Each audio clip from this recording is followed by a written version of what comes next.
সালামু আলাইকুম, মাসুম নূর আমেরিকার বাফেলো শহর থেকে। অত্যাধুনিক মেশিন দিয়ে চাষ করা হচ্ছে, যেখানের মধ্যে বিভিন্ন কিছু রোপণ করা হবে। গার্ডেনে কাজ চলমান, অলরেডি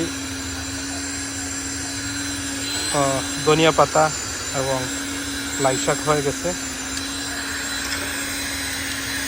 অন্যান্য সবজির জন্য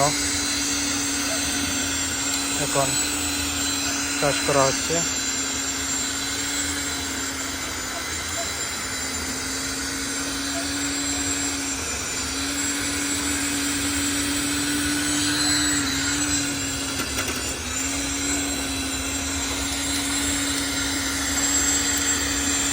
এখানে নাগামরিচের গাছ, আরো বিভিন্ন কিছুর গাছ রোপণ করা হয়েছে।